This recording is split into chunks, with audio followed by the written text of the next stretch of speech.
Kia ora e te whānau. It is so good to be with you. Congratulations on making another weekend. You've gone through this, and so we're on the stride. We're doing well. So good to see you. And this is a very special day, Father's Day. Hey, Nate, did you remember Father's Day and get your dad something? I did. I did. Happy Father's Day, Dad. Got it out there. His present actually arrived yesterday. So good old New Zealand Post.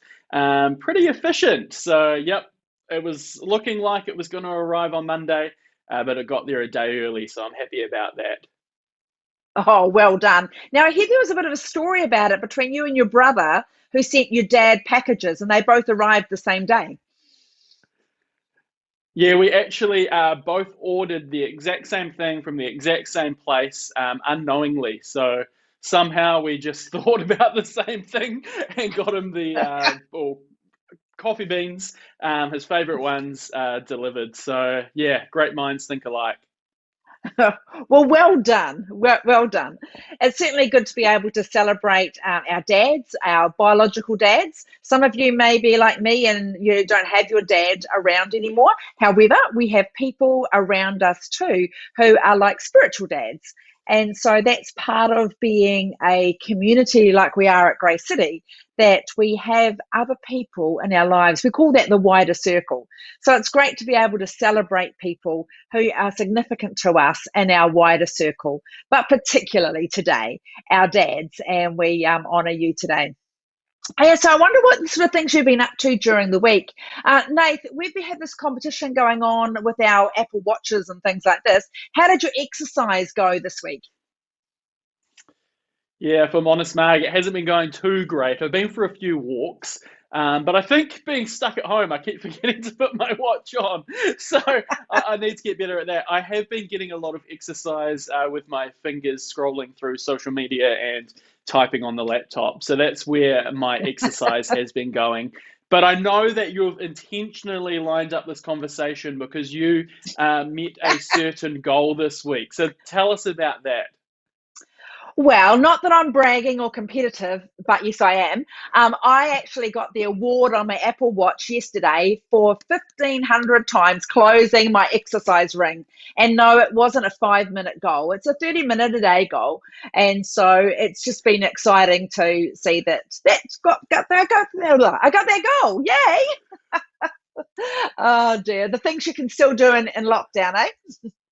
Well, we I know know. that fun isn't so we know that fun is so important. And Friday night, I tuned into the youth Instagram. These guys are having a lot of fun. But when I tuned in, I saw them all dressed up, and I'm going, oh my goodness, no one told me dress code. So I had to go and quickly get changed and organised. So what was that about this formal dress code, Nate? Just a little bit of fun. I thought, why not get out the wedding suit? I haven't put it on in about 4 years, and it was very tight. So that was a lot of fun. Harrison and myself dressed up for our Instagram live on Friday night. So he had a nice little bow tie on. He looked very professional. I did ask him to stand up, and he was wearing shorts. So was I, but you could only see the top half. So that's great. Fair enough. Oh, well, it's great to be able to have lots of fun, and we've had that as a staff this week with playing games like Kahoot online, and just having opportunity to laugh a lot, just because it's important to enjoy the simple things, isn't it? Well, we put out a competition with you all about Father's Day or dad jokes, and you guys have been really good. You know, it really encourages us when you participate in things like this, and it just reminds us we're all one great big family anyway. But Nate, tell us a little bit about some of the dad jokes coming through and who's won our competition. Yeah, I did get a constant line of dad jokes via text messages during the week, so thank you for sending those through. But a big shout out to Tyus and Nick Henioff for posting that wonderful dad joke video on our Facebook. So you guys are the winners of our Father's Day breakfast gift pack. So we'll get that delivered to you when we reach level 3. So I'm not sure what Mark's going to put in there, but potentially some bacon, some hash browns, sausages, mushrooms. I'm hoping that there's no baked beans in there because those belong in the bin and not in a breakfast box. Disgusting. But no, we'll get that to you as soon as we get to level 3. So a big congratulations for that. We compiled some of those dad jokes, and we asked 2 funny men from the church. So we have Richard and we have Rodney, and they are going to give us their best dad jokes. So we're going to tune in with Richard and Rodney right now, and sit back for a good laugh. Hi, I'm Rodney, and the guy beside me, that's Richard. Telling some dad jokes. Okay, yeah, so Marge has asked us to do some dad jokes. They're not that funny. Here we go. Richard, over to you. I slept with a log last night. I woke up in the fireplace. Well, I used to hate facial hair, but it kind of grew on me. How does a penguin make a house? It glues it together. Okay. Want to hear a joke about construction? I'm still working on it. 2 goldfish are in a tank. One says to the other, do you know how to drive this thing? What did the geometry teacher say when the class had trouble solving a problem? Let's try a different angle. I was really angry at my friend Mark for stealing my dictionary. I told him, Mark my words. Did you know that Moses makes coffee? He brews it. Why did an old man fall into the well? Because he couldn't see that well. Hey, did you hear the rumor about butter? No. Well, anyway, I'm not going to spread it. Was just on the Weight Watchers website and it asked if I'd accept cookies. Is that a trick question? It's a trap.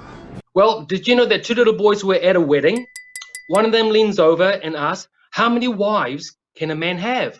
The other boy responded, 16, because I heard it was 4 better, 4 worse, 4 richer, 4 poorer. Wow, can't beat that, Rodney. I went to a Mexican magician's show the other day. Wow. And he said on the count of 3, disappear. He went, unos, dos, poof! And he disappeared without a trace. Okay. Actually, the other day, I heard about these kids at the local primary school at Ellerslie, and one of them said, you know, my dad writes words, they call it a commentary, they put it in a newspaper, and he gets $200. The other goes, well, that's nothing. My dad writes words, they call it a song, and they pay him $2,000. And then the young one, not wanting to be outdone, says, well, that's nothing. My dad writes words, they call it a sermon, and it takes 8 people to collect it after he talks. What was the pastor's name? I know, some senior pastor at some local church called, I know, Grace City. You know, hey, it is a real privilege and it is a pleasure, in spite of the grey hairs, to be a father. And so to all the fathers out there, be good, love your wife, love your partner, and be good to your kids. Their gift from above. Well, during these stressful times, Rodney, to make sure you keep laughing and keep laughing at your dad's jokes. Have a great Sunday. Enjoy yourselves and always love your family. Well, thank you for that, Richard and Rodney. Certainly some laughs there. Hey, it's been a fairly tough week for Auckland. With Friday's events, our thoughts and prayers goes out to the victims and those who were affected by that. But yeah, during all of this, just a reminder that we still serve a good God. We still serve a gracious God. So wherever you are right now, in your homes, your families, in your bubbles, why don't we stand together? Let's join together and sing praises to our God that we know is in control despite everything that is happening in our world right now. So let's sing our praises to Jesus together. We'll see you break down every wall. We'll watch the giants fall. For fear cannot survive when we praise you. The God of breakthroughs on our side. Forever lift him high. With all creation cry, God, we pray. Come on, sing. We'll see you break down every wall. We'll watch the giants fall. For fear cannot survive when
Tapu tapu, he tapu te ariki.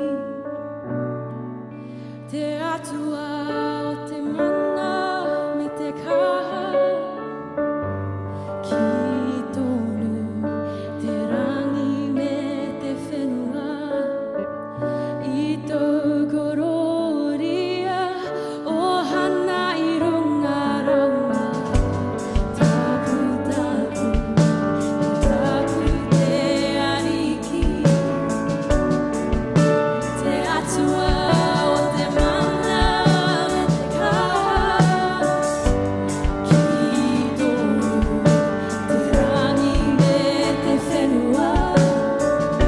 I tō kororia o hana i runga rawa. Tapu te ariki. Te atua o te mana me te kaha. Ki tōnu te rangi me te whenua. I tō kororia o hana i runga rawa.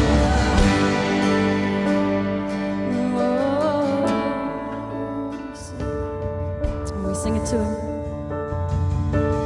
Oh, Christ be magnified, let his praise arise. Christ be magnified in me. And oh, Christ be magnified from the altar of my life. Christ be magnified in me.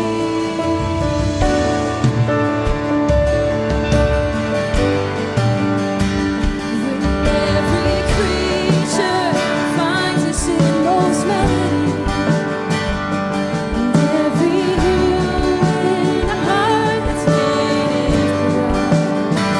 Oh, then we rapture Him. We'll sing Christ be magnified. Oh, we lift high Jesus. Oh, Christ be magnified, let his praise arise. Christ be magnified in me. Sing, oh, Christ be magnified from the altar of my life. Christ be magnified in me.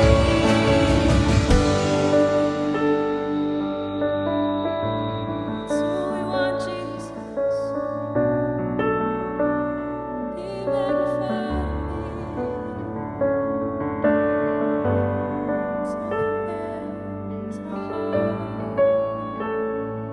We want more of you, Jesus. We pray.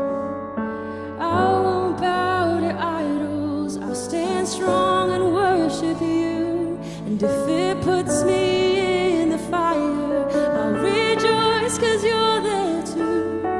I won't be formed by feelings. I'll hold fast to what is true. And if the cross brings transformation, then I'll be crucified with you. 'Cause death is just the doorway into resurrection life. And if I'll join you in the sufferings, then I'll join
Yes, Jesus, we pray right now that you would be magnified in our lives, in the things that we choose to do, the attitudes we have, the words that we say. We want to point people towards you. We're so grateful for the gifts that you give us in our everyday lives, the simple things, the sunsets in the evening, and the fact that we can have a beautiful environment to live in. God, the way you provide for us just shows your love for us. We pray that all things that we do and say would point to you. Be magnified in our worship today. Be magnified in our conversations, in our bubble. We lift up your name and we say we love you and thank you for loving us unconditionally. Thank you that no one is beyond your love, but it's a gift for us all. We praise you and honor you. Amen. Well, it's important to be able to spend time together, isn't it? Worshipping God today. And no matter what sort of week we've had, we know that God is still in control and he is with us and for us. Some things that we often do in our worship on site is to share communion together. And last week, I challenged you to do that in your home. Today, I wanted to take time in the service to allow us to do this together. I asked Brendan and Asher Harkness, a father and son, whether they would play something for us. They have a combined love of music and they're both guitarists. And so they're letting us into a worship time that they've shared together, a song chosen by Asher, for us to think about our relationship with our Heavenly Father and how amazing he is. So you might be able to grab some water or some juice that you have at home. I've got some bread here as well. And as we are listening to this song, let us think about Jesus and what he's done for us. You know, there's bread represents his body broken for us, and a juice, his blood poured out for us. Jesus did this out of love, and he wants us to experience that love today. So let's check in and listen to Brendan and Asher as they lead us in communion today. Kia ora, Grace City whānau. It's great to be able to share this song with you. A song that my son Asher chose, and it's a great song. It talks about God's love. And while you're in your bubbles with your whānau, I encourage you to find something that you can use to share communion together, something that's available, some juice or some bread, as we celebrate what God has done for us through Jesus and his sacrifice. And it reminded me of the verses in 1 John 3. See how very much our Father loves us, for he calls us his children. That is what we are. We're part of God's whānau, and that's a dependable truth that we can rely on.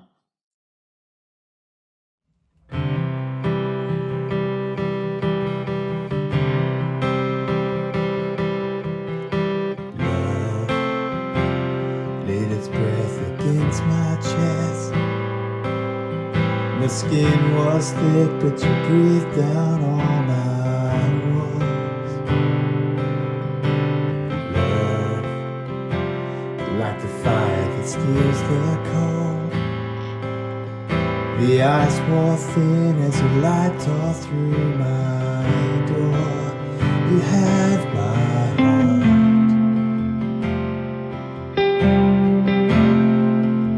You have my heart.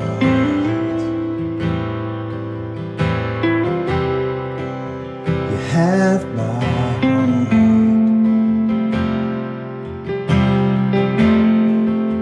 You have my heart.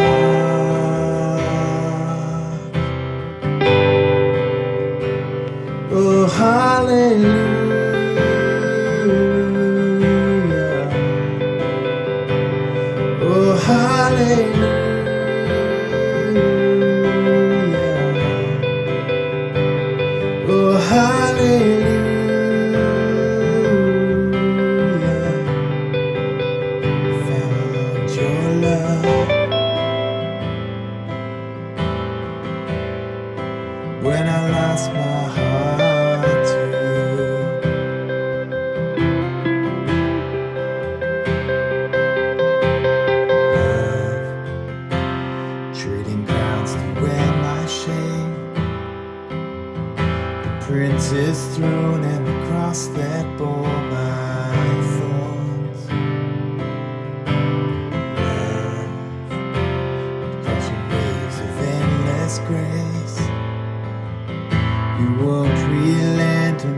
lost my heart to.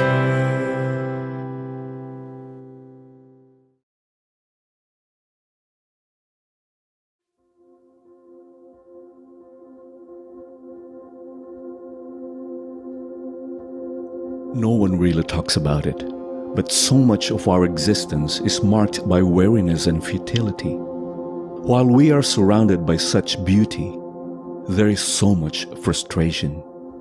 Like generations before us, we have sought ways to counter fear, anxiety, apprehension, and loneliness. We grasp at diversions and distractions to make us feel secure, significant, and safe, or to wait out time, hoping things will be different.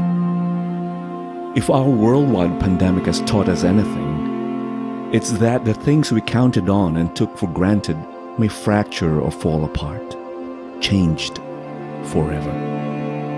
In the same way, in this book of Ecclesiastes, the teachers deconstruct life with a new and honest reflection on the here and now. The question before us: is life simply an illusion, nothing but smoke and mirrors?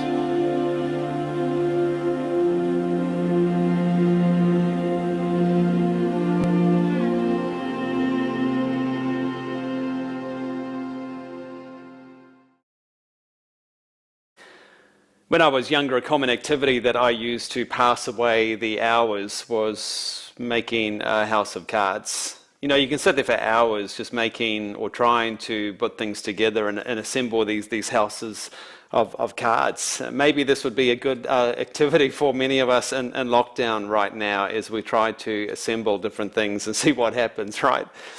In fact, maybe you could go on our Facebook page and we can have a competition of who can build the biggest house of cards right now. Of course, my son made one recently, but I think this is cheating, isn't it? When you use glue, you got to do the real thing. It doesn't work otherwise. You know, we're in this series in the book of the Old Testament called Ecclesiastes. And we've seen so far how the quester, as we've come to call him, is trying to make sense out of life.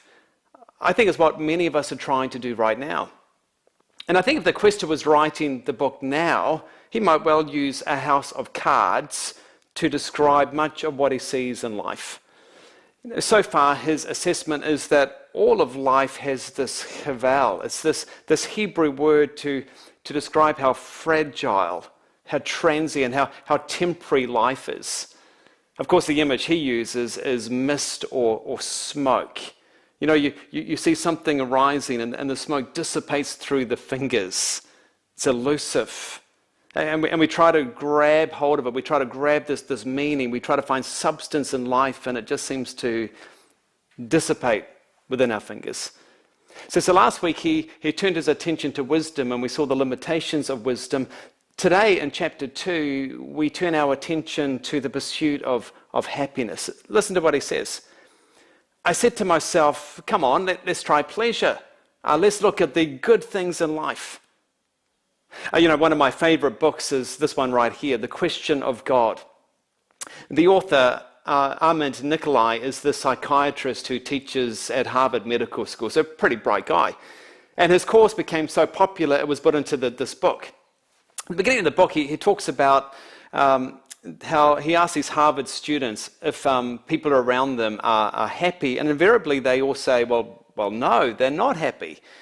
And he says it's really interesting because these Harvard students, they seem to possess everything. They've got youth, they've got health, they've got intelligence, abundant food, clothes, a comfortable place to live, education, promising future, and yet they're unhappy. They're on the search for fame, for fortune, and some of them will get it, but he says actually they're still going to be unhappy. And this is what the quester finds in his own pursuit of happiness when he tries to do it through pleasure. So I find chapter 2 here incredibly helpful as we think of the quester's pursuit. And I wonder if we can think about almost like rooms in our house of cards. There's 4 rooms that he goes to in his pursuit here in chapter 2. First of all, he guides us to, I guess, the outdoor deck. Listen to what he says. I said, laughter is silly. I mean, what good does it do to seek pleasure? After much thought, I decided to cheer myself with wine. In this way, I tried to experience the only happiness most people find during their brief life in the world.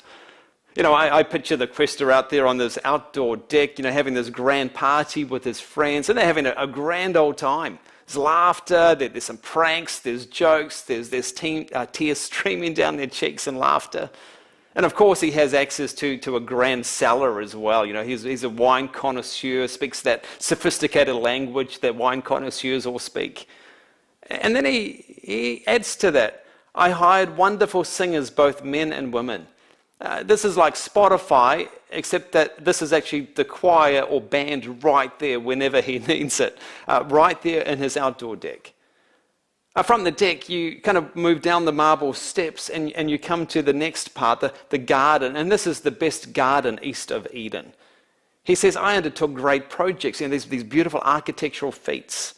I built houses for myself, I planted vineyards, I made gardens and parks, I planted all kinds of fruit trees in them. I made reservoirs to water groves of flourishing trees, with the best, innovation for that irrigation. This would be in the house and garden magazines of today, right? He then goes on to talk about the large human resource base to get all these projects done. More staff than anybody else, I guess. He could gloat, showing off his importance. And how could he afford all this? Well, he takes us to another room in his house of cards, I guess, the study. He says, I amass silver and gold for myself, the treasure of kings and provinces. He opens up the financial accounts and we see all his assets aren't tied to fixed assets. There's also these liquid assets where he actually has the cash, the gold to buy anything and everything that he ever desires. And then he moves to another room, the bedroom. He says, I had many beautiful concubines. I had everything a man could desire. And writing is this like Solomon-like character. We know Solomon has 700 wives and 300 concubines. It's an absurd scene, right? And realizing other people are listening this today, I'll kind of leave it right there. And the Quester adds, I was far wealthier than all the predecessors in Jerusalem. I did not restrain myself from getting whatever I wanted. I did not deny myself anything that would bring me pleasure. He threw himself into this pursuit of pleasure. But listen to his final assessment. And yet when I reflected on everything I had accomplished and on all the effort I had expended to accomplish it, I concluded all these achievements, all these positions are ultimately Havel. It's like chasing the wind. Nothing was gained under the sun. It's all like a house of cards. It's temporary, fragile, it's transient. And even though we haven't done everything that the Quester has experienced in life, I think we've experienced enough of life to realize it's a pretty good assessment of a pursuit of pleasure, trying to find happiness. We order that chocolate explosion, as it might be called, at that famed restaurant, and it's good, but you kind of finish it and you go, well, it's over. Is that all? Or you go on that trip, or maybe past tense, you went on that trip when the borders were open, and you come back and you're like, well, it's finished. Or you enjoy that experience that somebody promised and the marketing was so wonderful about it, but if we're honest, we kind of go, really? Is that it? Is that what everybody's talking about? Same's true of money.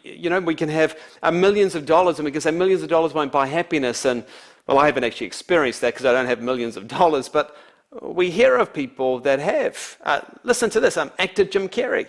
He says, I think everybody should get rich and famous and do everything they ever dreamed of so they could see this isn't the answer. That's quite a profound, wise thing to say to us. I think politicians like the US President, Benjamin Franklin, who ironically has his picture on the $100 US bill, but he said this, money has never made man happy, nor will it. There is nothing in its nature to produce happiness. The more of it one has, the more one wants. And I think even with the limited resources you might have, we feel the same thing, don't we? Or consider the words of singer Paul McCartney from the Beatles.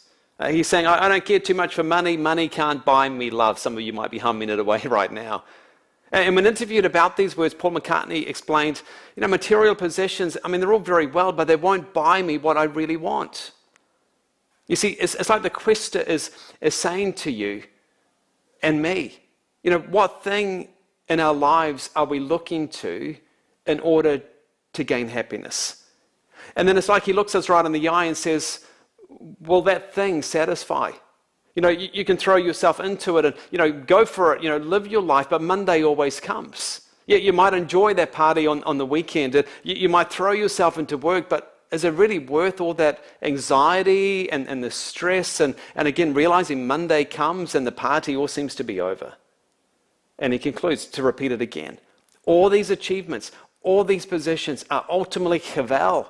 It's like chasing the wind. So what do we do with this? Well, what I've found is that people seem to do this either-or aspect of life. Either because we can't make sense of life, we just like mope around and we do nothing and we're just depressed. Or there's the starry-eyed optimist seeking to follow their heart, seeking to believe that God will just like fulfill all these dreams, everything will work out in life. And the quester says, actually, let's not do this either-or scenario. He says, you're actually looking at things the wrong way. You believe that, if I could just remove the disruptions, if I could just remove the disappointments, those lockdowns in life, then everything would go well in my life. Then I can actually enjoy things. But he said, well, what if you're actually not seeing it correctly? What if the way to actually enjoy things is realizing that disruptions and lockdowns and disappointments are part and parcel of life? Then you can actually find happiness. And you kind of sit back from this and you go, what? How does this work? But at the end of the chapter he writes, I realize that these pleasures are from the hand of God. For who can eat and enjoy anything apart from him? God gives wisdom and knowledge and joy. And he says this like 7 times throughout the book, and some of the bleakest moments throughout this monologue. He talks about enjoying the gift of God. For instance, I love the way he does this over in chapter 9. He says, go eat your food with joy, drink your wine with a happy heart, let your clothes always be white. In other words, don't look like you're heading off to a funeral, put some color on. Do not spare precious ointment on your head, put some product in your hair. Look like you're happy. He says, enjoy life with your beloved wife during the days of your fleeting life that God has given you on earth in all your fleeting days. In other words, enjoy it and look like you're enjoying it. If I had to summarize, I guess, the big idea of what's going on here, I would say, enjoy the moment in front of you, because there's only one thing you can control, and that's your attitude towards this present moment. There's 3 implications that come through in this big idea. Let me unpack them with you. First is this. Nothing in life is perfect, and so expect moments of disappointment and disruption. Things don't always go as we planned them, so don't expect them to. I realize things don't always get assembled in the way that the manual says.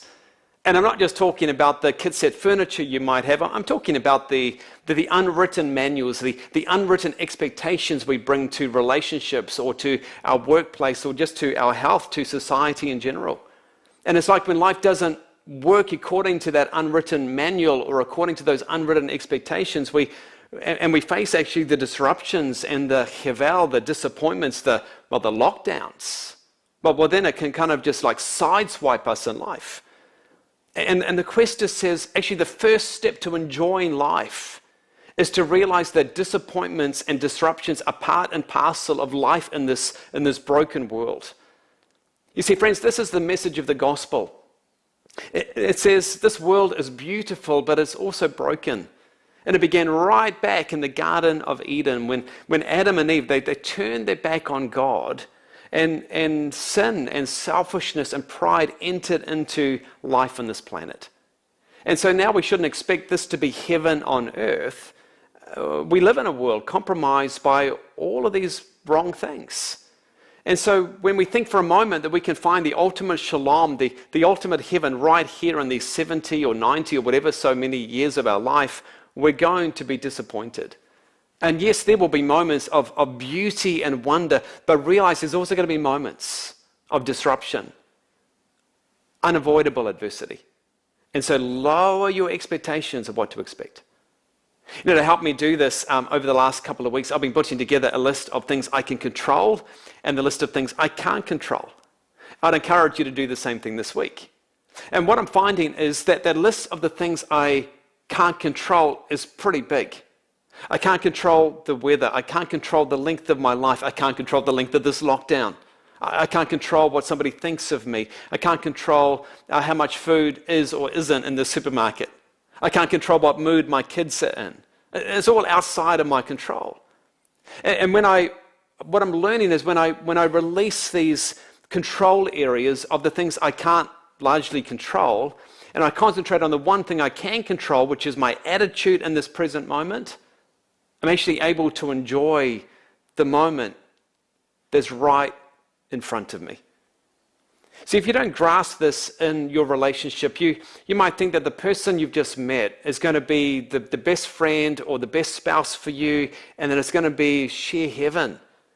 And then when you start to see the flaws in that person, you can be sideswiped and disappointed and devastated. So what do? Well, some people think the answer is, well, you swap out that person, that friendship, that relationship for someone else. But of course, it's just more Hevel. It just goes through this cycle of all this futility. And what we do with people, we do with stuff. We change one gadget for another, one house for another, one car for another, because we think that's the answer. We swap out this job for another job or whatever it might be, always assuming that if we just change our circumstances and try to control these things, we can somehow control the frustration. It doesn't work that way. The Quester says, realize nothing in life is perfect. Expect moments of disappointment and disruption. There's a second implication here. To make sense of life, don't look at the creation, look at the creator. So if you look at a thing or you look at a person for your ultimate meaning and happiness, you're going to be disappointed. I wonder, what good things might you be expecting too much from right now? See, as we've heard before, we can have too much of a good thing. Biblically, when that happens, when we look at that thing or that person as the ultimate thing, we call it idolatry.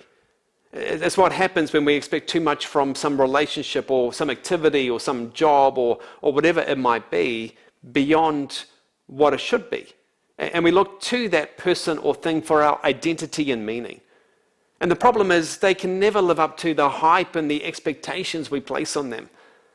You know, the hope of the gospel is that God ultimately will, and he is doing this right now. He's going to deal with the disappointments and the disruptions and the Hevel. Our hope has to be in God. Our identity and meaning has to be in him.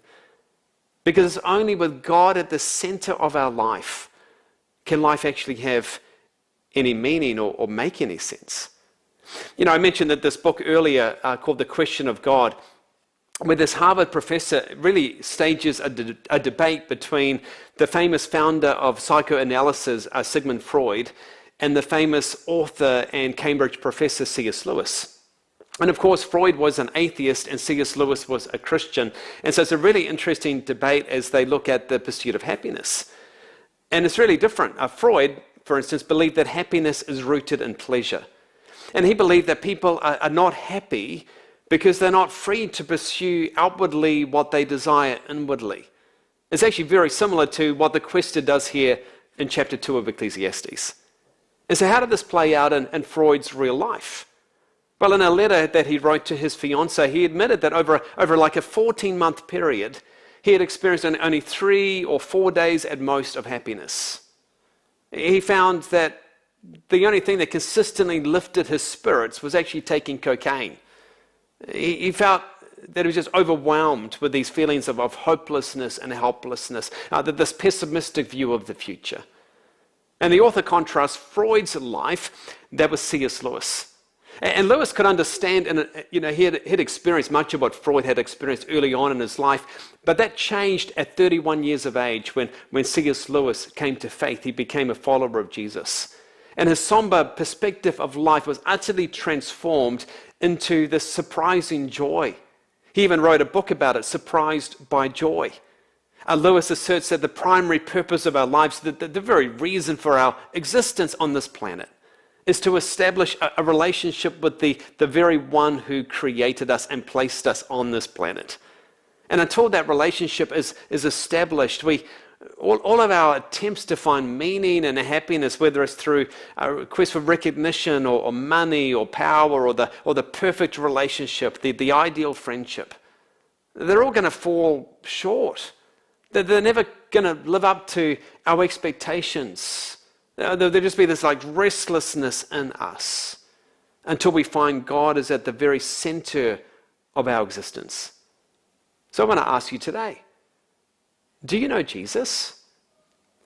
Would you say Jesus is actually at the very center of your life?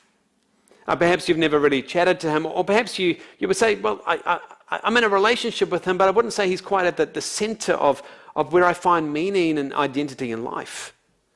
See, Lewis would say if he's not, and the Quester would say if he's not, well, actually, the meaning is going to be elusive to you.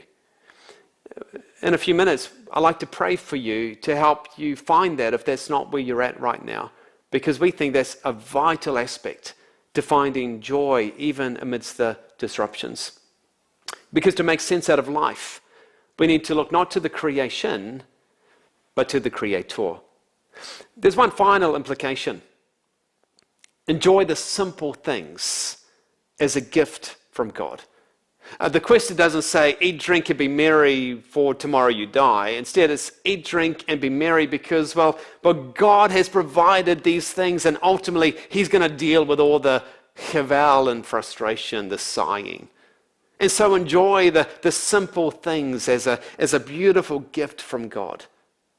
And every single passage where he talks about enjoying life, you'll notice it always involves two activities: eating and drinking.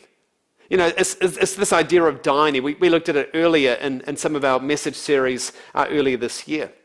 It's one of these common biblical themes from cover to cover that describe what we're made for, which is relationship. Because every time we sit around the table, we enjoy relationship. Every time we open up our mouth and we take some food, we're actually acknowledging our dependence on something and someone outside of our control. You know, I mean, did you produce those lovely muffins you've made during lockdown? Well, no, the ingredients came from Countdown or New World or Pack and Save, and they didn't make the ingredients, they sourced it from somewhere else too. You see, every time you open your mouth to eat, you're actually unintentionally acknowledging your fragility, your smallness, your dependence on larger forces outside of your control. And then when you eat, what happens afterwards? Well, you're satisfied, but it's not permanent. It's this kind of short, momentary state, isn't it? But these experiences, they can be like breadcrumbs in this trail leading us to a great feast where one day we're actually going to be around the table with Jesus, dining with him in a place where, in this new heaven and new earth, where all things will be made right again without this chaval and frustration and pain and disruption of life. We're going to dine with him. And so right now, even in those small moments, we enjoy the simplicity of them. And we don't make them the ultimate thing. Now, when you make that meal the ultimate thing, it doesn't work. But when you see it as a taste of something bigger to come, we can enjoy the simple moments. You know, dining is what God made humans for, right in the Garden of Eden. There were fruit trees, and he wanted them to enjoy the fruit as a gift from him. Dining is what God told the Israelites to do on each Sabbath, every 7 days, to rest and to feast and to find enjoyment. And isn't dining what Jesus did throughout his ministry? We saw this in our series earlier in the year. Yes, it pointed to the future. He was always pointing to the future, and yet we saw how Jesus was eating and drinking his way throughout the Gospels. He was the happiest man alive, and he enjoyed the moments, each moment, in relationship with others. See, I think if the Quester was speaking to us today, he would say, well, yeah, I get it, COVID is outside of your control. It's part and parcel of this world with chevelle and frustration. And so enjoy, though, those muffins. Enjoy a bike ride. Call a friend, watch a movie, read a novel, ring your parents, write a letter, play with your kids, cook a nice meal, feed the hungry, learn a language, laugh with some friends over Zoom until it makes you cry, listen to Mozart or perhaps even Justin Bieber. Enjoy the sun streaming down on your face or a good meal with the people you care about. Enjoy the simple things.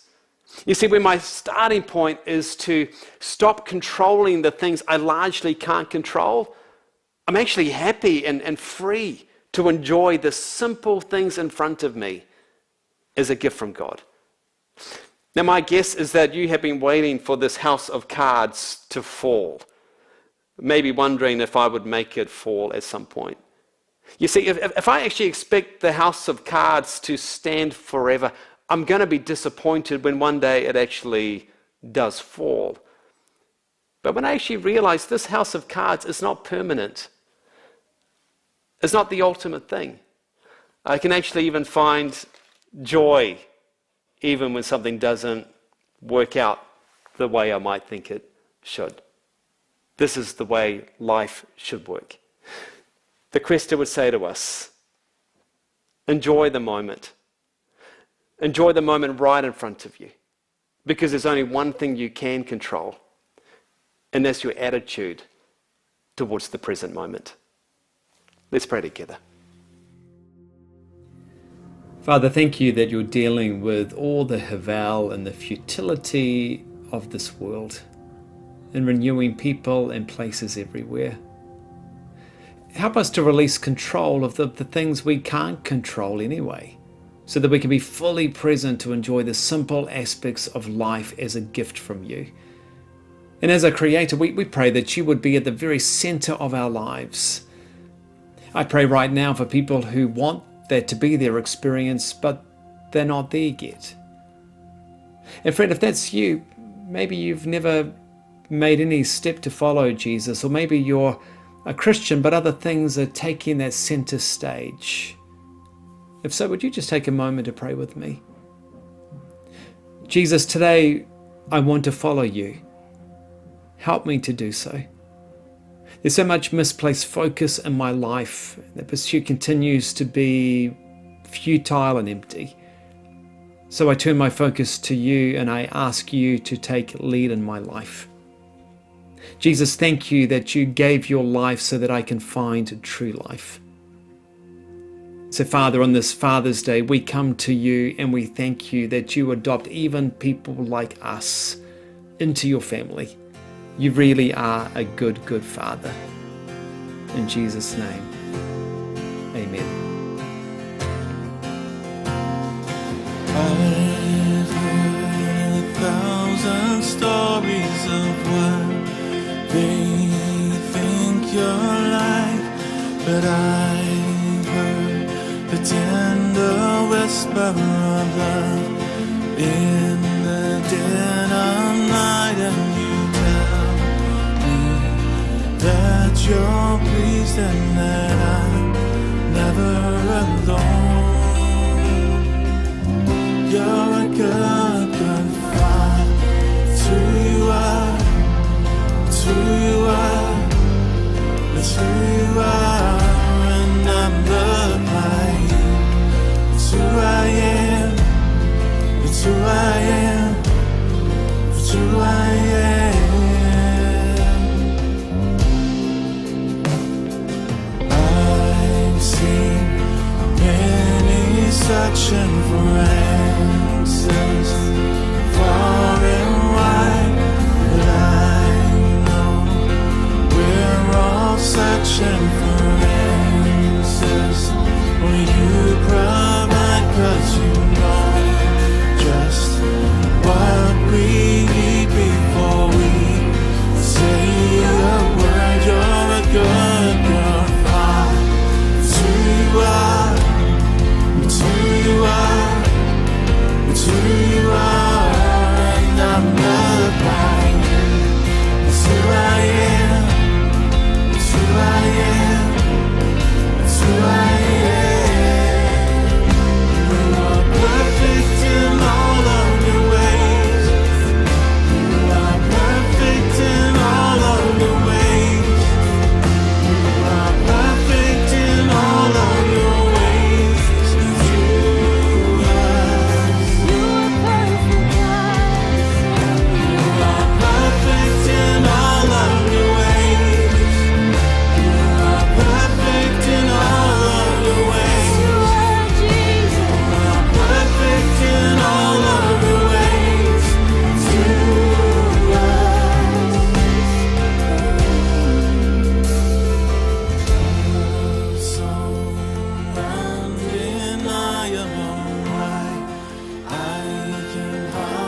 I am.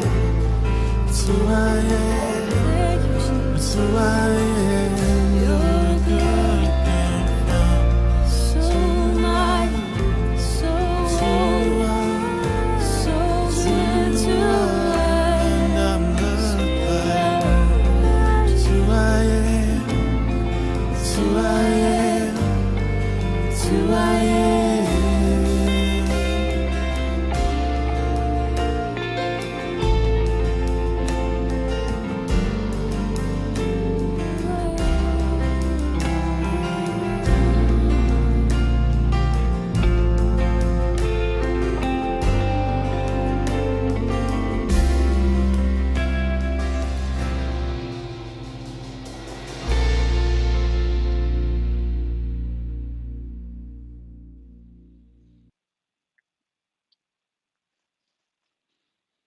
Our Heavenly Father indeed is a good, good Father. I love the idea that He pursues us, and His love is all encompassing for us.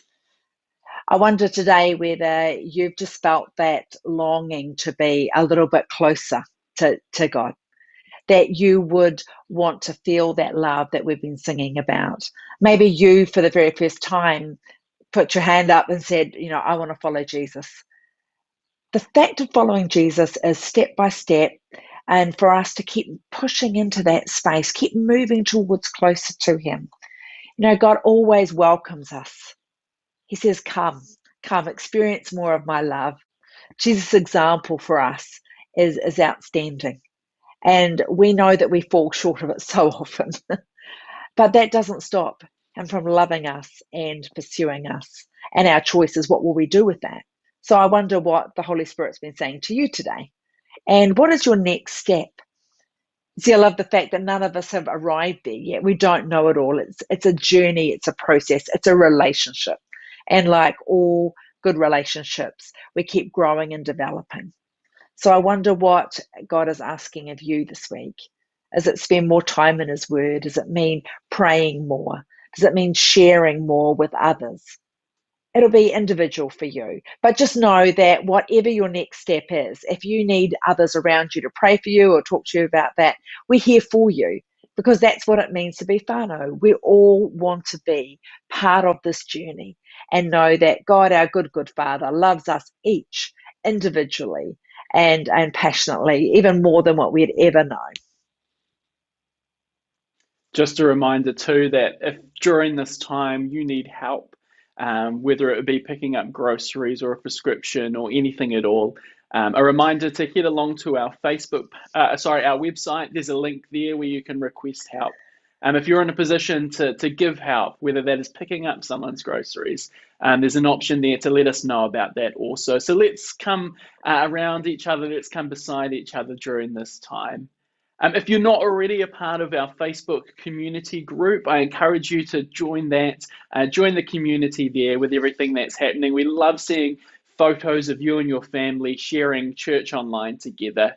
If you are one of our kids, we have got Kids Space Family Experience coming right up after this. It's always a highlight of the week seeing what Malia and Harrison are going to bring us for Kids Space Family Experience. But that's not the only thing we have today, because there is a Dad Kids Zoom call this afternoon at 4:30. So we're really looking forward to that.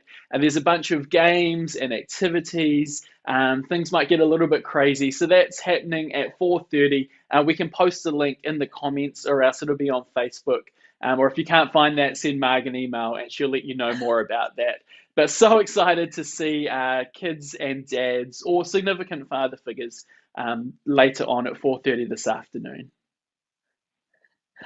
That's great. We'd love to see you there. The link is being posted in our chat just below, so check that out. But yes, family experience is coming up, and it's going to be an absolute treat. Kids, why don't you go and get yourselves organised really for family experience? Parents, I just want to have a quick word to you before we sign off this afternoon.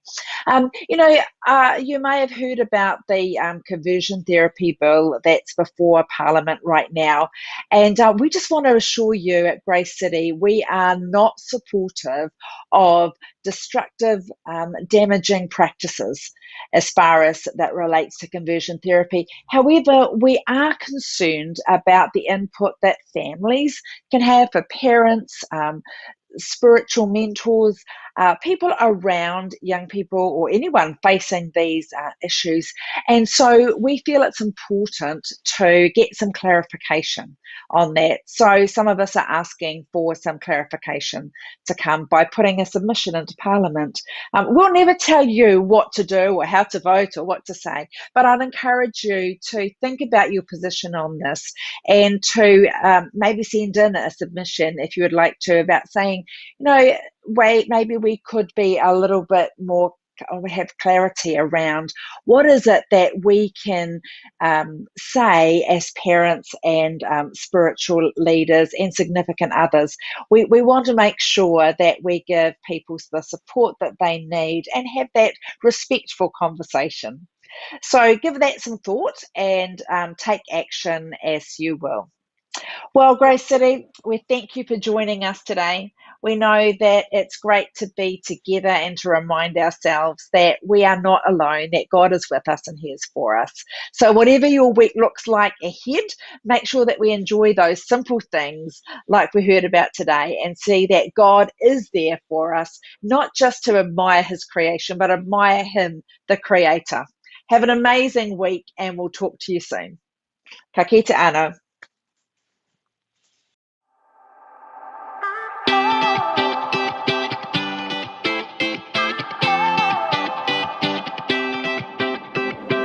Whenever I need some answers, God, I turn to you. You are my help when I need wisdom. You always see me through. To know that you're chasing after me, it makes me want to run to where you are. God, you make this journey worth it. I give you all my heart. When I don't know what to do, you help me figure it out. God, I run to you. When I need a solution, I have no doubt that I will run to you. I run to you. I run to you. I run to you.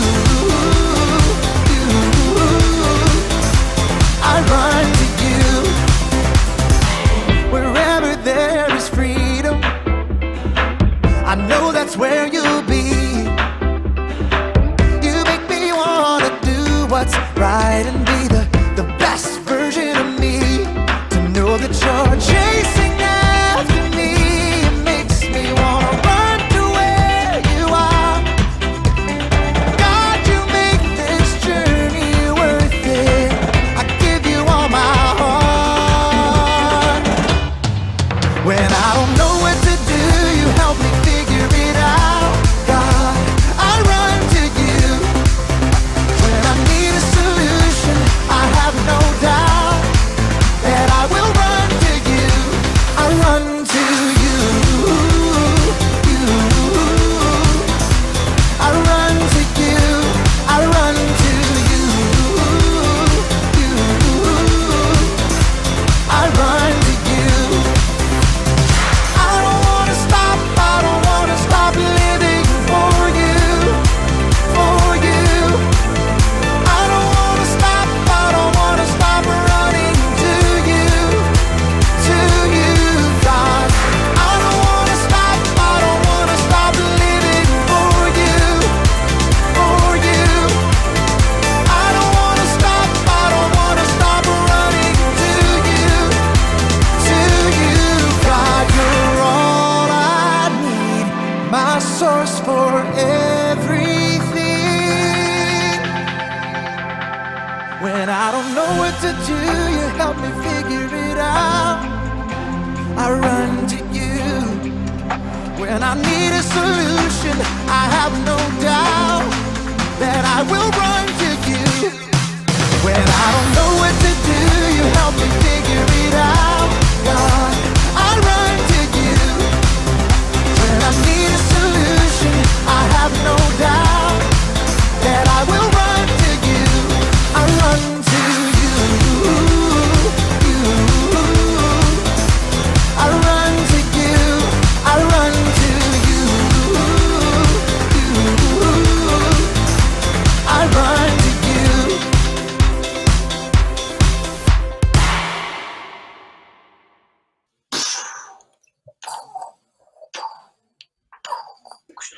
Malia, what are you doing?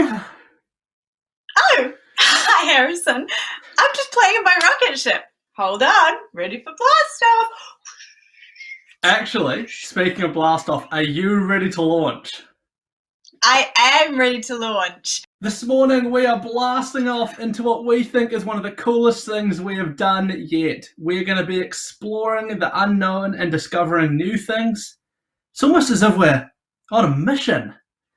And I love space. I love how big and beautiful it all is. And it's the easiest way for me to see how creative God is.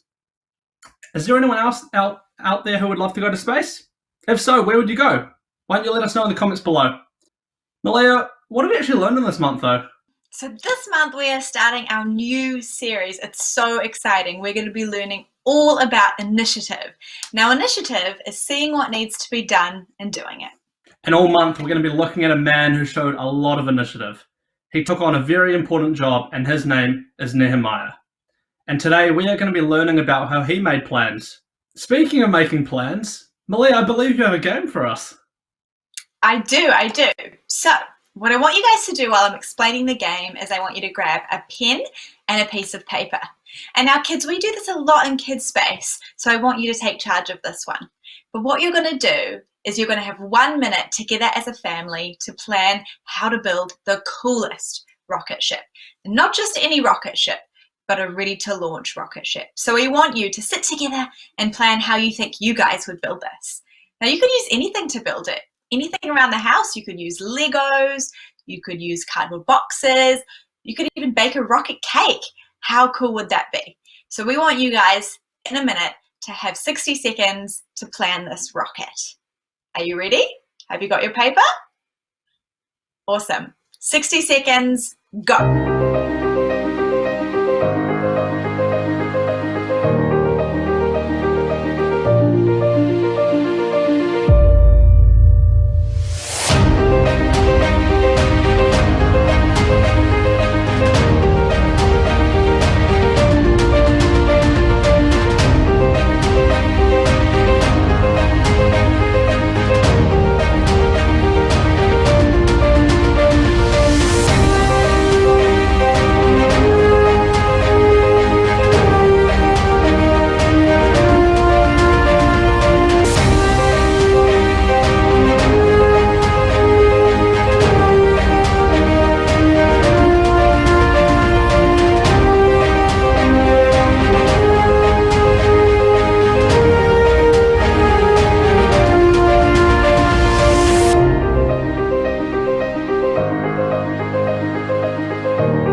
Comment below the plans that you put into place to make your rocket. We'd love to hear from you.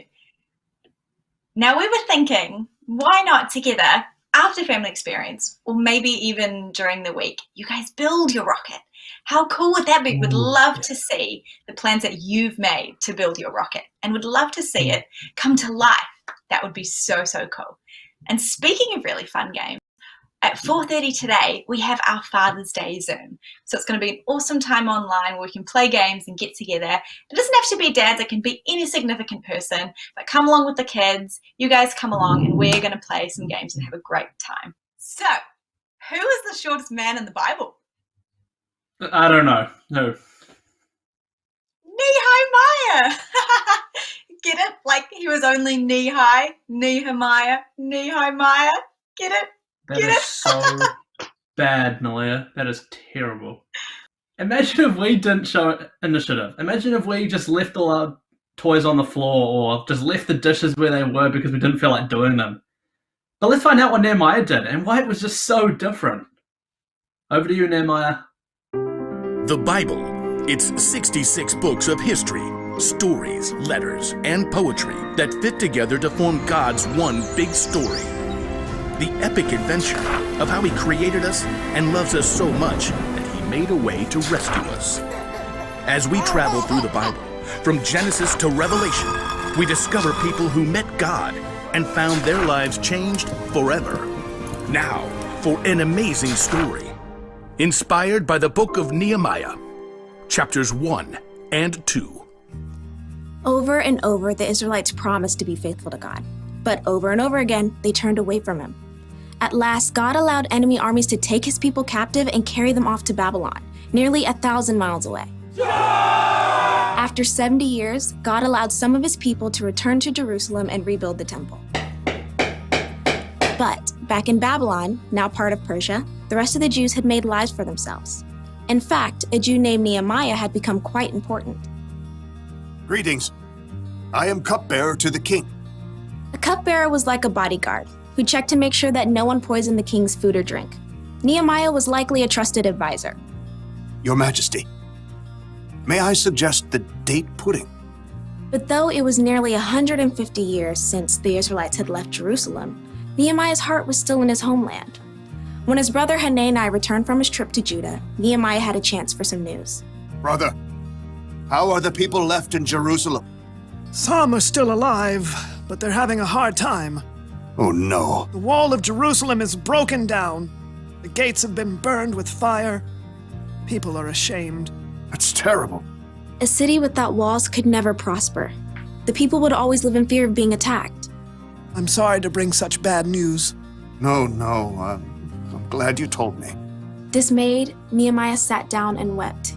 He couldn't even eat for several days. Instead, he poured his heart out to God. Lord, you are a great and wonderful God. See how your people are suffering. Please listen to me. I'm praying for the people of Israel. We Israelites have committed sins against you. We haven't obeyed the commands you gave to Moses. Nehemiah reminded God of the promise he made to his people. You said, if you people are not faithful, I will scatter you among the nations. But if you return to me, I will bring you back. Lord, please pay careful attention to my prayer. Give me success when I bring my request to King Artaxerxes. For 4 whole months, Nehemiah prayed daily to God. He knew before taking action, he needed to listen and prepare. At last, he was ready. Your Majesty. Anyone who came before the king was supposed to appear happy. But for the first time, Nehemiah allowed his true feelings to show. Oh, why are you looking so sad? May you live forever? Why shouldn't I look sad? The city of my people has been destroyed, and fire has burned up its gates. The king could have been annoyed and ordered Nehemiah to be punished. But God moved his heart. Well, what do you want? Nehemiah prayed silently for the right words. Send me to Judah. Let me go to the city of Jerusalem. I want to rebuild it. The king frowned and glanced over at the queen. At last he said, How long will your journey take? When will you get back? Precisely as many moons as are required. Fair enough. Dismissed. Nehemiah turned to leave, but he knew there was more he needed for the job. If it pleases you, may I take some letters with me? I want to give them to the governors west of the Euphrates River. Then they'll help me to travel safely. Done. Oh, and a letter to the caretaker of the royal park? So he'll give me logs for the wall and gates and a house? What next? A whole escort of army officers and horsemen? That would be fantastic. Fine. All of it. Get on with it. God had given Nehemiah such favor with the king that he had everything he needed for his long journey to Judah. At last, Nehemiah had reached the city he dreamt of his entire life. Jerusalem. Though Nehemiah was overjoyed by the first glimpse of the city, it must have been difficult to see its crumbling, broken down walls. So much work to be done. But Nehemiah didn't tell anyone his plan at first. On a bright moonlit night, Nehemiah snuck out with only a few others to see the full damage to the walls. We have to know what we're up against. Nehemiah traveled by donkey. With a few trusted friends, they left the city through the broken valley gate. Let's head toward the Jackal Well. At last, Nehemiah got a clear picture of the devastation. Jagged piles of rock lay everywhere. The gates were gone with scorched, gaping holes in their place. It's such a big job. Only God can do this. Nehemiah circled what was left of the wall, heading up the Kidron Valley and at last returning through the valley gate. The next morning, he called together the priests and nobles and officials. You know, I've come to visit my people in Jerusalem, but that's not the only reason I'm here. Nehemiah gestured to the jagged remains of the wall, visible from where they stood. You can see the trouble we're in. Jerusalem has been destroyed. Fire has burned up its gates. Tell us something new. Come on. Let's rebuild the wall of Jerusalem. Then people won't be ashamed anymore.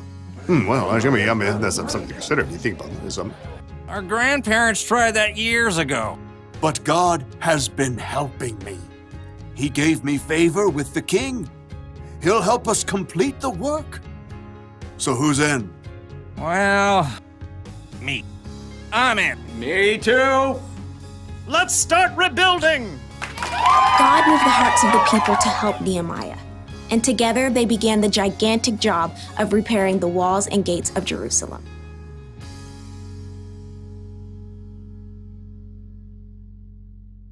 That was great. God moved the hearts of the people to want to help Nehemiah, and together they began the gigantic job of repairing the walls and gates of Jerusalem. Nehemiah knew that it was important for someone to do something to help. So why not him? First, he took the initiative to see the problem for himself. Then he helped the people see how God could work through them as they made plans to rebuild. And with God's help, they could make the city strong and safe. Nehemiah's story shows us something important that we can all also do together as well today. So what's our bottom line for today, Malia? Our bottom line for today is don't wait for someone else to do what needs to be done. And that kind of sounds like our family question. What's our question? Let's reveal. What around you needs to be done? This could be anything. It could be something simple like doing the dishes, or it could be something big like having your dad clean the garage. It can literally be anything. So why don't you guys sit as a family and ask each other what needs to be done? Kids, ask your parents what you can do. But parents, ask your kids as well. They'll love to help. And once you've done that, we have a special so-and-so show for you, so make sure you stay around for that. All right, guys, got a blast. It was so awesome talking to you, and we can't wait to see you next week. Bye!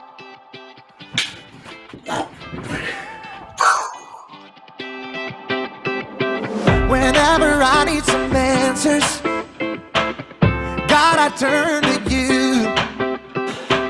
You are my help when I need wisdom. You always see me through. To know that you're chasing after me, it makes me want to run to where you are. God, you make this journey worth it. I give you all my heart. When I don't know what to do, you help me figure it out. God, I run to you. When I need a solution, I have no doubt that I will run to you. I run to you. I run to you. I run to you. I run to you. Whoa! Yeah.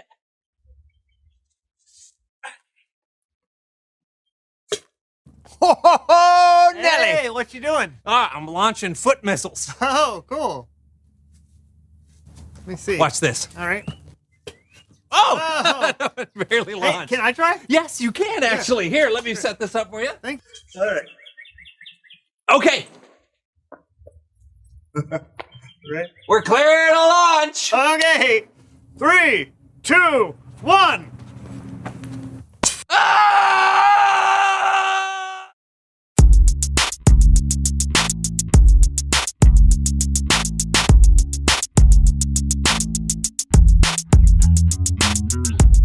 Hello, everyone. I'm Brandon. And I'm John. And welcome to the So and So Show. John, we have an amazing show today. That we do.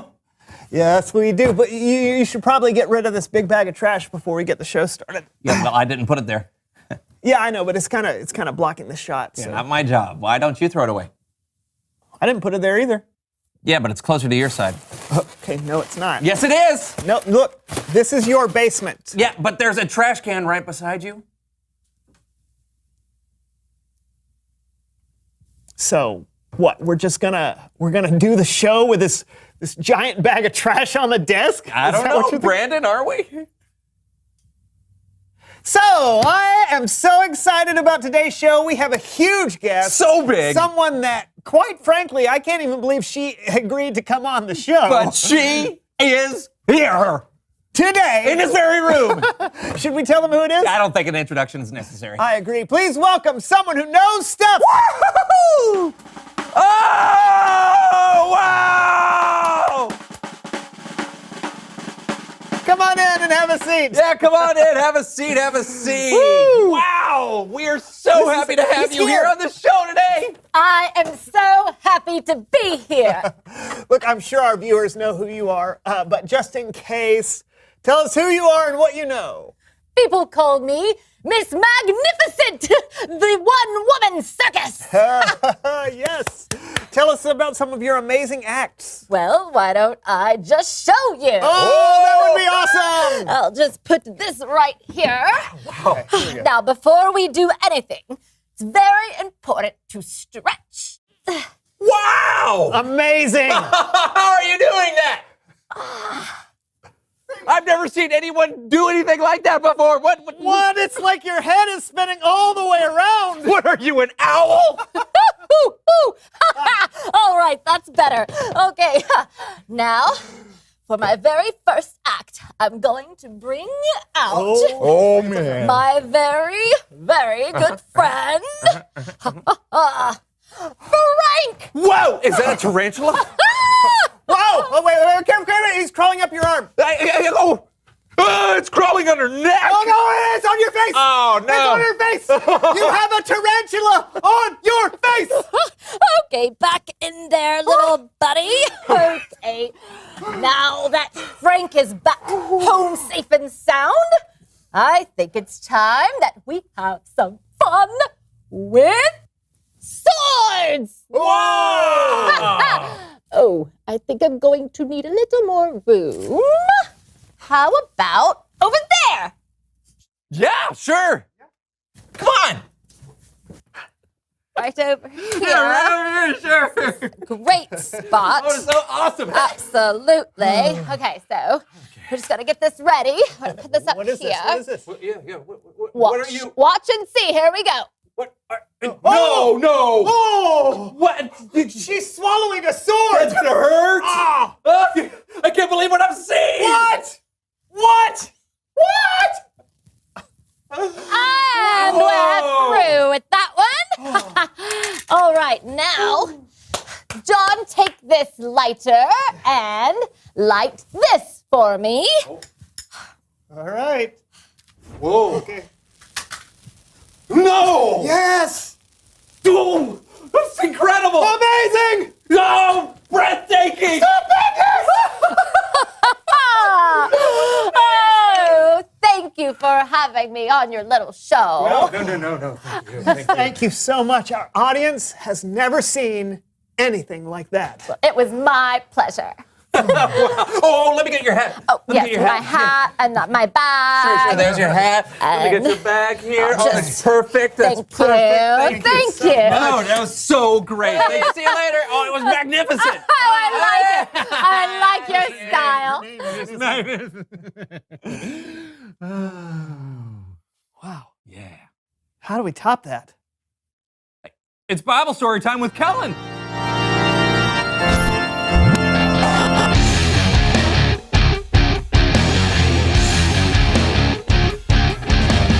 Kellen. How's it going, Kellen? Great. Why is there a giant bag of trash on the desk? We don't know. Yeah, no idea how it got here. Hey, but more importantly, did you know who we just had on the show? Yeah, I was watching. I think it was Miss Magnificent. Wasn't she incredible? I don't know. Actually, no one can see her because there was a giant bag of trash blocking her. No, they were able to see her. I mean, yeah, surely they were. I mean, Steve, you were able to see her, right? A cookie? Yeah, but Jason, you were able to. This is all your fault. If you hadn't thrown, I told you at the beginning of the show. Told me I what? said there was trash on the desk. This is not my trash, Brandon. It was your dad. Hey guys! What? I think I got a story that can help us out. Oh, then by all means, take it away, Kellen. Gladly. Our story today is from the book of Nehemiah. In fact, we're going to be talking about Nehemiah all month long. So here to help me tell the beginning of his story are the So-and-So Show players.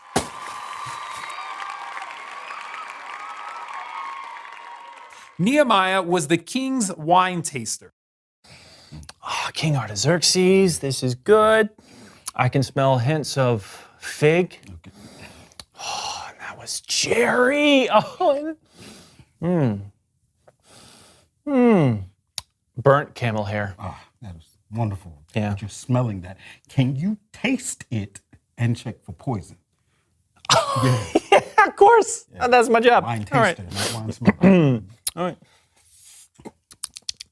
Yeah. Oh, yeah, King. Excellent. That's just... Nope. Nope. Nope. Once again. I'm just kidding. Oh, man, you should have seen your face. It's fine. Yeah. Go for it. Yeah. Just bottoms up. Yeah. Nehemiah had been away from his home in Jerusalem for quite some time. So, when his brother Hanani came to visit, Nehemiah asked him all about Jerusalem. Nehemiah. Hanani! Hey! Oh, it's good to see you. Tell me. I want to hear about everything. Tell me how the people are back home in Judah. How's the city of Jerusalem? Yeah, oh, brother. The people are having a hard time. And Jerusalem. Oh, sweet Jerusalem. The walls of Jerusalem. I love the walls. They're huge. Yeah, they were. Were. The walls have come down. Yeah, the gates are burned with fire. Yep, I got you. Yep. When Nehemiah heard this, he wept for several days, and he didn't eat any food.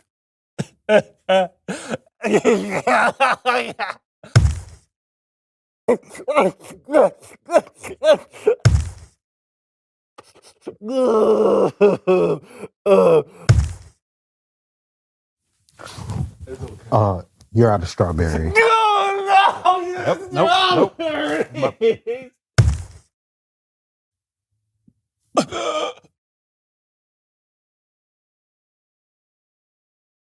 I think you get the point.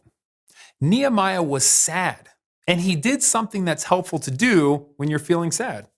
He prayed to God. Nehemiah praised God in his prayers. And he also admitted that he and his people, well, they kind of messed up and they hadn't been following God. Also, in his prayers, Nehemiah asked God to give him success when he asks King Artaxerxes a really big favor. Nehemiah, would you? That's good. Oh, Nehemiah, well, you're sad. Why are you so sad? King, may you live forever. Yep. But my city, where my people of old have been buried, it's been destroyed. The city's destroyed, and the walls and gates have been burned with fire. Terrible. What do you want? Nehemiah again prayed to God before he made his request of the king. If it please you, I would ask that you send me to Judah, to the city of Jerusalem, so that I can rebuild the wall. How long will it take? The king gave Nehemiah permission. And Nehemiah also asked the king to send along letters that would not only make sure he had a safe journey, but it would also help Nehemiah get access to logs he could use to rebuild part of the city wall. Artaxerxes gave him the letters and sent an army of officers with him for protection. After Nehemiah had been in Jerusalem for 3 days, he went out at night to check on the wall. He went through the valley gate toward the Jackal Well. Hey, whoa. The Jackal Well? That's what it says. All right. Let's go. And then he walked to the dung gate. Dung gate? Dung gate. It's right there in the Bible. You know what? This is wild. It's wild. Nehemiah saw that the entire wall had been destroyed.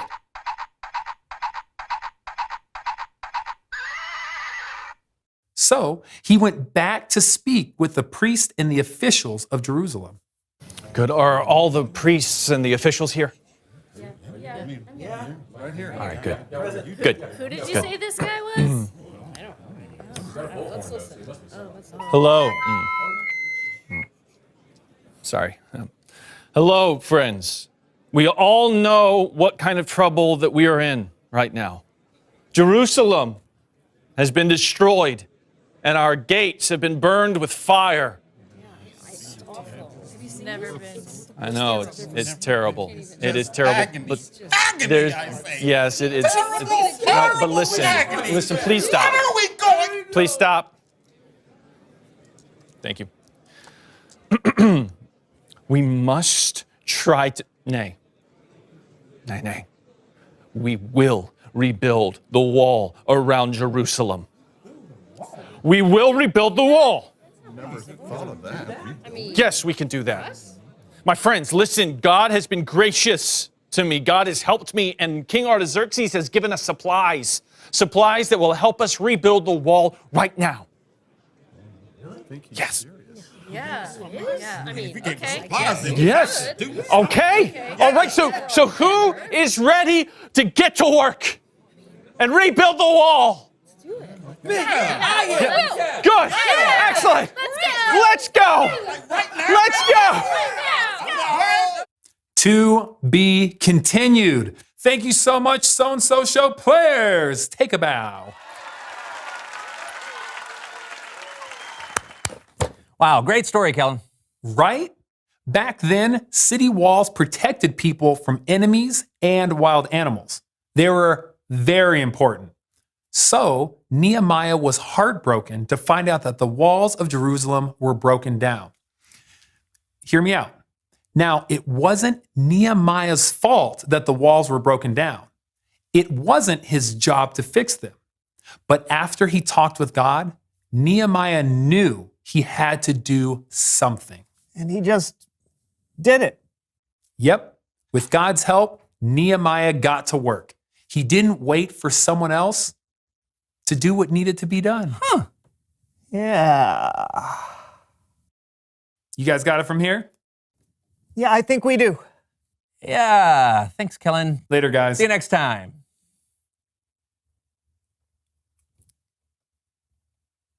You know? Yeah. But first, reveal the question. What around you needs to be done? Great question. Sure is. Maybe you have a school project you've been putting off. Or maybe you notice some dishes that need to be done, and even though they aren't yours, you wash them. Or maybe there's a giant bag of trash on your studio desk. And it's been there the whole show. It's not your trash. And it's not either of yours, but you realize it's there. And what needs to be done is you just need to throw the trash away.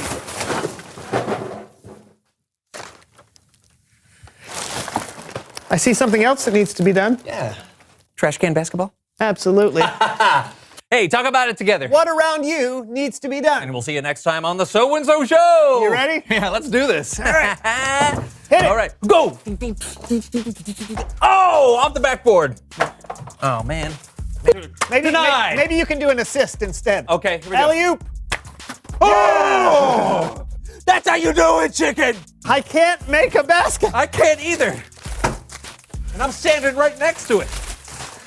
Oh, all the confetti. Yes! Nice! I made one! You made a trash bag! Hey, come on, let's keep going! That's not... What? Come on! No! Yeah! Oh, that's good. All right, I think we're good. Yeah, this looks about normal.